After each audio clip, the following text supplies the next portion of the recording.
Leo Aprili 29 ni maadhimisho ya siku ya uhuru wa vyombo vya habari duniani, na kwa Tanzania maadhimisho hayo yanafanyika jijini Arusha katika hoteli ya Grand Melia, huku mgeni rasmi akiwa ni Waziri Mkuu Kassim Majaliwa. Dhima kuu ya mwaka huu ni Impact of Artificial Intelligence on Press Freedom and the Media, yani matumizi ya akili mnemba ama akili unde katika kuimarisha maadili ya waandishi wa habari na kudumisha uadilifu. Maadhimisho hayo yalianza kufanyika siku ya tarehe 28 Aprili kwa kongamano lililowakutanisha wadau na waandishi wa habari, ambapo mada mbalimbali ziliwasilishwa, na wawasilishaji wa mada hizo walikuwa ni Bwana Josephat Mwangi kutoka Baraza la Habari Tanzania, Dr. Doto Buhemba ambaye ni mkuu wa kituo cha mawasiliano na masoko kutoka Chuo Kikuu cha Dar es Salaam ambaye pia ni mhadhiri UDSM, na Mike Mushi ambaye ni mkurugenzi mtendaji jamii media, na Neville Mena ambaye ni mwenyekiti wa waandishi wa habari vijijini. Mada zilizozungumzwa ni pamoja na: moja, akili mnemba, maadili na fursa zilizopo kwa vyombo vya habari hususan wakati huu wa uchaguzi, kuimarisha viwango vya uandishi wa habari katika enzi za automation, iliyowasilishwa na Josephat Mwanzi kutokea Media Council of Tanzania, huku akisema kuwa AI ikitumika vizuri itasaidia kukusanya, kuchakata na kudistribute taarifa nyingi kwa wakati mmoja, taarifa ambazo zitakuwa za uhakika, na kwamba bado AI sio tishio la kupoteza ajira za waandishi wa habari, kwani bado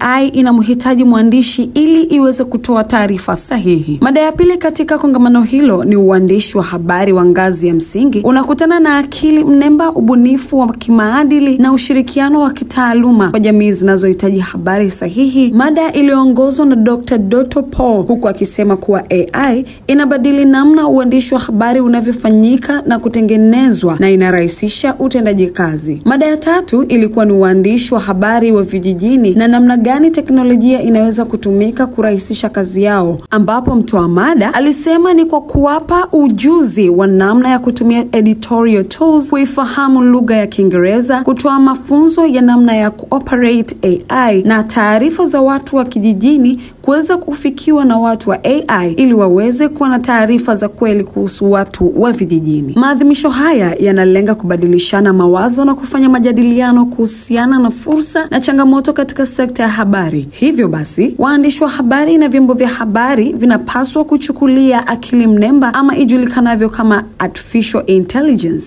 kama fursa ya kurahisisha utendaji kazi, kuokoa muda na kuondokana na dhana kuwa akili mnemba ni tishio la kuchukua nafasi ya waandishi wa habari ama vyombo vya habari.